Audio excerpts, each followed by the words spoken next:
Hello everyone, আসসালামু আলাইকুম। মোহাম্মদ আবু সুফিয়ান কথা বলছিলাম দক্ষিণ কোরিয়ার জল্লাবুগদু থেকে। আশা করি সবাই অনেক অনেক ভালো আছেন। আমি হচ্ছে 24-এ এই যে আসছি একটু।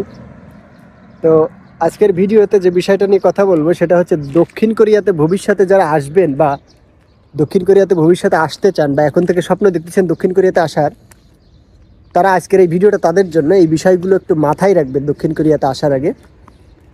দক্ষিণ কোরিয়া দিন দিন কঠিন থেকে কঠিনতর হয়ে যাচ্ছে। টেকনোলজিগত দিক থেকে বাংলাদেশ দিন দিন আগাচ্ছে। বেকারত্বের দিক থেকে বাংলাদেশ দিন দিন বেশ ভালো উন্নত পর্যায়ে যাচ্ছে। প্রতি বছর হাজার হাজার স্টুডেন্ট বের হচ্ছে, হাজার হাজার বেকার তৈরি হচ্ছে, কর্মসংস্থান নেই। ভালো যে একটা ফ্যাসিলিটি সম্পন্ন চাকরি পাচ্ছে না। কেউ অনার্স মাস্টার শেষ করতেছে প্রথম ডিভিশন নিয়ে, কিন্তু যাই দেখা যাচ্ছে যে রিক্সা চালানো ছাড়া যে বেতন, একটা বেটা যে রিক্সা চালায় সেই মিয়ার যে ইনকাম, সেই অনার্স মাস্টারে ফার্স্ট ডিভিশন নিয়ে পাশ করেও কিন্তু সেই ছেলেটা ওই টাই শুট পরে সেরকম একটা বেতন পাচ্ছে না। সেরকম একটা বেতন পাইলেও বাংলাদেশে যে কস্টিং ব্যয় বা লিভিং কস্ট, বা ঢাকা শহরে যে দেখা গেলো ম্যাক্সিমাম চাকরিগুলো ঢাকা শহরে হয়ে থাকে। বাংলাদেশের বেশিরভাগ সিংহভাগ মিল কলকারখানা শিল্প ইন্ডাস্ট্রি গার্মেন্টস যাই বলেন বেশিরভাগই হচ্ছে ঢাকা কেন্দ্রিক।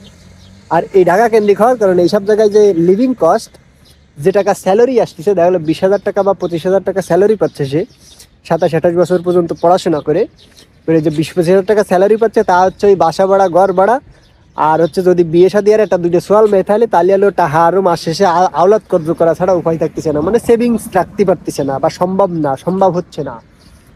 এর কারণে বেশিরভাগ মানুষের নজর হচ্ছে এখন দক্ষিণ কোরিয়ার দিকে। দক্ষিণ কোরিয়া একটা লোভনীয় শ্রমবাজার। দক্ষিণ কোরিয়াতে যদি আপনি আসেন, আপনার সর্বনিম্ন বেতন হচ্ছে 1.5 লাখ থেকে 1,80,000 সর্বনিম্ন। বর্তমানে টাকার রেট গুলির বেগে বাড়তিছে, বাংলাদেশের বাড়তিছে করছে, কমতিছে। যেখানে 2 বছর আগে ডলারের দাম ছিল 86 টাকা বা 85 টাকা, সেখানে এখন ডলারের দাম 120 টাকা, 125 টাকা। অর্থাৎ মাত্র 2 বছরের ব্যবধানে 35 টাকা টাকা, $1 35 টাকা বাইরে গেছে বাংলাদেশে। টাকার মান তাহলে কোন দিক যাচ্ছে এটা আমরা মোটামুটি কম বেশি সবাই ধারণা করতে পারতেছি। এই নানান দিক বিবেচনা করে দক্ষিণ কোরিয়ার দিক দিন দিন প্রতিদ্বন্দ্বিতা বৃদ্ধি পাচ্ছে, মেধাবীরা এই দিকে ঝুঁকতেছে, যার ফলশ্রুতিতে দেখা যাচ্ছে কি এদিক প্রতিদ্বন্দ্বিতা বাইরে যাচ্ছে। এখন প্রতিদ্বন্দ্বিতা বাড়ার পাশাপাশি এই দিকে আবার হাহাকার সৃষ্টি হচ্ছে। দিন দিন রোস্টার মার খাই লেভেলের হচ্ছে মানুষ। ডিলেটের সংখ্যা এখন পর্যন্ত শোনা যাচ্ছে 2023-22-23 সেশনে যারা আছে এদের বেশ কিছু একটা উল্লেখযোগ্য সংখ্যক লোক বাদ যাইতে পারে। এখনও ওই রকম বাদ যাওয়ার কোনো কিছু দেখা যাচ্ছে না, এখন ওই রকম উল্লেখযোগ্য বাদ যায়নি। তবে ধারণা করা হচ্ছে যে 23 সাল বা 24 সালের বা 22 সালের কিছু বেশি লোক, তুলনামূলক বেশি লোক বাদ যাওয়ার সম্ভাবনা আছে, ইস্যু কম দেখে। এখন এই সার্বিক দিক বিবেচনা করে আপনি যে বিষয়গুলো মাথায় রাখবেন, ইপিএসের এই লাইনটা হচ্ছে অনিশ্চিত।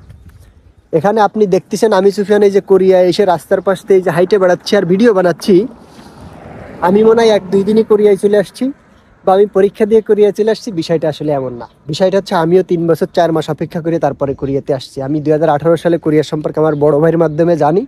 বড় ভাই আমার পাসপোর্ট করায়, তারপরে আমি প্রথমবার লটারি কাটি, প্রথমবার এই লটারি বাদে প্রথমবার পরীক্ষা দিই, প্রথমবারেই পাস করি।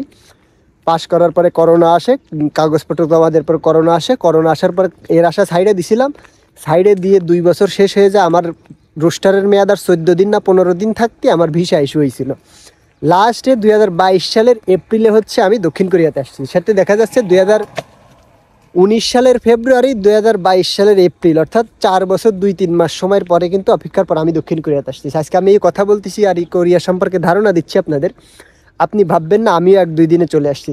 কোরিয়াতে খুব কম মানুষ আছে যারা এই ভোগান্তি ছাড়া দক্ষিণ কোরিয়াতে চলে আসে। এমন লোকের সংখ্যা হচ্ছে মনে করেন 10% কি 20%। বেশিরভাগই নির্দিষ্ট একটা টাইম পরীক্ষা দেবে, পাশ করবে, মানুষের ফাও কথা শুনবে, তোমার কপালে কোরিয়া নেই এইসব তেড়ি কথা শুনবে, দোকানের দ্বারে তারা নিয়ে সমালোচনা হবে, সে অপেক্ষা হবে, ঠেলা খাবে, গুঁতো খাবে। রোস্টারের মেয়াদ 1 বছর শেষ হবে, 1.5 বছর শেষ হবে, এরপরে ভিসা ইস্যু হবে, তারপরে অনেকে দক্ষিণ কোরিয়াতে আসে, কেউ কেউ ডিলেটও হয়ে যাচ্ছে। এখন এই ডিলেট হওয়ার সংখ্যাটা এখন পর্যন্ত কম আছে, ভবিষ্যতে বাড়ার সম্ভাবনা আছে। যে আকারে বর্তমানে রোস্টার আছে সেই আকারে হচ্ছে ভিসা ইস্যু হচ্ছে না, যার ফলশ্রুতিতে দেখা যাচ্ছে আমার গিমমেলটা আমার কথা শোনে না। বুঝতে পেরেছেন? গিমমেল আলো ঘুরে জিয়ানে শিয়ানে চলে যাচ্ছে, এখন ডানাই হয় না একটা কাজ। তো এই জন্য ইপিএসের এই লাইনে আসার আগে আপনি হিসাব করবেন। ইপিএসের এই লাইনটা হচ্ছে অনিশ্চিত, আপনার একটা লং প্রসেস। পূর্বের দিনগুলোতে 110 পাইলে পাস হইতো, বর্তমানে ওই চিন্তা বাদ দেবেন। এইদিকে আসতে হলে আপনি যদি পার্ট টাইম পড়াশোনা করেন, প্রতি পার্ট টাইম পড়াশোনা করে মনে করেন যে আমি 190 পাবো বা 195 পাবো, 200 আন্ডার 200, অর্থাৎ 200-র ভিতরে 190-95 তুলতে পারবো, আপনার যদি বইটা দেখে বা পড়ে মনে হয়, তাইলে আপনি ওয়েলকাম, চাকরির পাশাপাশিও করতে পারেন। আর যদি মনে করেন যে না, আমার দ্বারা এই চাকরির পাশাপাশি ফইরে এই 180-90-200 পাওয়া সম্ভব না, তাহলে আসসালামু আলাইকুম, এইদিকে বেটা তাকাইও না, এদিকে তাকানো মহাপাপ। কারণ কি? কারণ হচ্ছে আর জীবনে কোনো দিন স্বপ্ন দেখবেন না যেন রোস্টার মার্ক 170-এর নিচে আসবে। ইপিএসের ইতিহাসে আমার মনে হয় না আর কোনো দিন 170-এর নিচে রোস্টারের মার্ক আসার সম্ভাবনা আছে, নেই। লটারি সিস্টেম খুব শীঘ্রই উঠে যাবে, হয়তো আর সর্বোচ্চ 1 থেকে 2 বছর লটারি সিস্টেম থাকতে পারে, এরপরে হয়তো বা লটারি সিস্টেম থাকবে না, সরাসরি ভাষা পরীক্ষা চলে যাবে। যখন হচ্ছে ভাষা পরীক্ষা সরাসরি চলে যাবে, তখন হচ্ছে 20 জনের ভিতর থেকে একজন চান্স পাবে। আর 20 জনের ভিতর থেকে একজন চান্স পাতে গেলে হচ্ছে এই যে আনা কানা আলা তালা যারা পার্ট টাইম ফুড টাইম এরা সব আড়াই যাবে। বর্তমানে ইনস্ট্যান্ট দক্ষিণ কোরিয়ার এই ভাষা শিক্ষা লোক বাংলাদেশের প্রায় লাখের উপরে আছে। এখন যতই দেখেন আমরা যখন বাংলাদেশে একটা ম্যাচ হয়, কালকে যদি বাংলাদেশ হাইরে যায়, গালাগালি ফালাফালি এর একদম তামা এর থুয়ে এরপরে আর কোনো দিন তোকে খেলাই দেখবো না। কিন্তু ঠিকই পরের ম্যাচে যখন বাংলাদেশের খেলা আসে, সে নিয়ে হচ্ছে ওই ঠিকই টিভি খুলে নিয়ে বা ফেসবুক খুলে বা লাইভ নিয়ে দেই যে একটু বাংলাদেশের খেলা দেয়। ঠিক ইপিএস সিস্টেমটা এরকম। আপনি এই বছর দেখতেছেন যে আপনি ধামধুম পরীক্ষায় টেস্ট ম্যাচ দিয়ে ফেল করে গেলেন, আপনি পাস করতে পারলেন না, দূরে এই লাইনে আর আসবই না, ফাও আমার গুডি কানেক তা খরচ হলো, আমি আর পরীক্ষা দেবো না, বিদায় ইপিএস। আর বিভিন্ন গ্রুপ আছে ফেসবুকের, আমার একটা গ্রুপ আছে ইপিএস আপডেট নিউজ সুফিয়ান, উনি জ্বর চলে সবসময়, মোটামুটি জ্বর চলতি থাকে, এরকম পোস্ট মোস্ট দেবে ফুলাফানে, আর জীবনে ইপিএসের লাইন আসবো না, ঠিকই যখন সার্কুলার আসবে ও সবার আগে আবেদন করবে। যার বাসা শিয়াছে, বাসা তো শিয়াছে, দেখি আর এক চান্স নিই, এরকম চান্স মোটামুটি সবাই নেবে। এই জন্য হচ্ছে 50-60 লোকের পরীক্ষা হবে, লোক নেবে 5,000, তার ভিতরে ভিসা ইস্যুতে কয়জন হবে, সেই কয়জন দক্ষিণ কোরিয়াতে আসবে। অনিশ্চিত একটা ভবিষ্যৎ, একদম খুব হিসাব করে আসতে হবে, বিশাল একটা টাইম নিয়ে দক্ষিণ কোরিয়ার এই লাইনে আসতে হবে, একদম ধামধুম দৈরে। ওই যে সৌদির মতন আমি ফোন দিলাম, মামু একটা ভিসা দাও, হ্যাঁ মামু দিচ্ছি 5 লাখ টাকা দে, এই নিয়ে যা ঢাকায় যায় মেডিকেল কইরা, এ পাসপোর্ট জমা দেয়, এই যে ভিসা ফাটাই দিছে, তোর কালকে ফরদিন ফ্লাইট। কোরিয়া ডাইরাম না ভাই, কোরিয়া খুব কাঠখোট ফুকায় তারপরে কোরিয়ায় আসতে হয়। যারা আমরা আইছি আমরা খুব ভালো মতন জানি কোরিয়া হচ্ছে ধৈর্য, ভাগ্য, সময়, পরিশ্রম সব কিছুর মিলে তাহলে একদম জগা খিচুড়ি হয়ে তারপরে দক্ষিণ কোরিয়া আসা লাগে। এই জন্য খুব সতর্ক থাকতে হবে। আপনি যে কোনো জায়গায় বাদ পড়ে যাইতে পারেন, বাদ পড়ার বেশ কয়েকটা জায়গা আছে। ভাষা পরীক্ষা বাদ পড়ে যাবে, পরীক্ষার আবেদন আপনি তাহলে সারা বছর কষ্ট করে কোরিয়ান ভাষা শিখছেন, আবেদনের সময় আপনি আবেদনের চান্স পান, আবেদনে ঢুকতেই পারেননি, আধা ঘন্টার ভিতরে আবেদন হয়ে গেছে, আপনার পড়াটা সব বৃথা হয়ে যাবে। আপনি এত কষ্ট করে পড়ছেন, দেখা গেল যে 175 পাইছেন, 180 থেকে রোস্টার হলো বা 180 থেকে কাটমার্ক দিয়ে দিল, তখন 5 মার্কের জন্য বাদ পেড়ে দেবেন। এরকম আঘাত পাওয়া অনেকগুলো জায়গা আছে। আপনি সব কিছু ভালো মতন পাস টাস করার পরে ভিসা ইস্যু হলো না, আপনার 2 বছর রোস্টারের ম্যাচ শেষ হয়ে গেলো, আপনার ভিসা ইস্যু হলো না, তখন আপনার আঘাতটা আরও বেশি লাগবে। ভিসা ইস্যু হয়ে যাওয়ার পরে দেখা গেলো আপনার মেডিকেলে যায়, দেখা গেলো আপনার এইজড বাইতে গেল বা এই হেপাটাইটিস বি ভাইরাস বাইতে গেলো, এগুলো হচ্ছে পরের ব্যাপার, শারীরিক সমস্যা, এগুলো ট্রিটমেন্ট করে ঠিক করে ফেলাতে পারবেন যদি অগ্রিম থেকে সতর্ক থাকেন।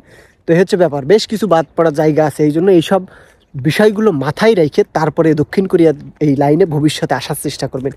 ধামধুম ধরতক্তা মারপারাক ধামধুম দেখে আমি কিছু জানলাম না বুঝলাম না, ধাম করে ইপিএসের এই লাইনে চলে আসলাম, তাহলে কিন্তু আপনি হতাশার শিকার হবেন। সম্পূর্ণ সিস্টেমটাকে জানবেন, সম্পূর্ণ সিস্টেমটা খুব লং একটা প্রসেস, 1-2 দিনের কোনো প্রসেস না, বড় একটা প্রসেস। এই প্রসেসের ভিতরে প্রায় 17-18টা ধাপ আছে। এই 17-18টা ধাপার পরে ধাপের ভিতরে 2-3টে ধাপ আছে বড় বড় ধাপ, যে ধাপগুলোতে আপনি বাদ পড়ে যাওয়ার সম্ভাবনা আছে বেশি। যেমন প্রথম দাবি হচ্ছে আবেদনে যদি আপনি সারাটা বছর কষ্ট করে আপনি কোচিং করলেন, পড়াশোনা করলেন, ভালো মতন 200 পাওয়ার যোগ্য হলেন, কিন্তু আপনি আবেদন করতে পারলেন না, তাইলে কিন্তু আপনি ওই জায়গায় বাদ হয়ে যান, পর আপনি আরও 1 বছর অপেক্ষা করা লাগবে। আপনি আবেদন করলেন, আবেদন করে ওই যে বললাম 5 মার্কের দুনিয়া আপনি কাট মার্কেটে ঝরে পড়ে গেলেন। আর এই 2টা জায়গা, 3 নম্বর জায়গা হচ্ছে ভিসা ইস্যু না হওয়া। এই 3টা জায়গা ছাড়া আর মোটামুটি যে জায়গাগুলো আছে এই সব জায়গাতে হচ্ছে বেশিরভাগ লোক বাদ পড়ে না, খুব কম লোক বাদ পড়ে। তো এটা হচ্ছে ব্যাপার। ভবিষ্যতে যারা দক্ষিণ কোরিয়ার লাইনে আসবেন তাদের কাছে আমার একটাই মেসেজ থাকবে, সিস্টেমটা লং, অন্তত 3টা বছর সময় নিয়ে তারপরে এই লাইনে আসবেন। আপনি 1-2 বছরের ভিতর দক্ষিণ কোরিয়াতে কল্পনা করেন, প্রথম বছরে তো খুব কম, বললাম না রেয়ার, এইটা হচ্ছে 20% লোকের মানুষের হচ্ছে প্রথম বছরে ভিসা ইস্যু হয় এবং প্রথম 1 বছরের ভিতর দক্ষিণ কোরিয়াতে চলে আসে। তো আমাদের এলাকায় যে 2টা ছেলে অন্তু আর জহির আছে, ওরা প্রথম বছরেই কোরিয়াতে চলে আসছে, কিন্তু আমি শুনেন 3 বছর পরে আসছি, এরকম অনেক আছে 2 বছর, কেউ 2.5 বছর। প্রথম বছরটা আপনার প্রসেসিং হইতেই চলে যাবে, সেকেন্ড বছর আর থার্ড বছর হচ্ছে আপনার ভিসা ইস্যুর জন্য ডকুমেন্টস পাঠানো হবে। তো এটা হচ্ছে ব্যাপার। ভালো থাকবেন, সুস্থ থাকবেন। আমার গেম মেলা অসুস্থ হয়ে গেছে, তো দেখা হবে পরবর্তীতে। আর আমাদের ভিডিওগুলো ভালো লাগলে আমাদের পেজটিকে ফলো দিয়ে রাখতে পারেন। দেখা হবে পরবর্তীতে। আসসালামু আলাইকুম।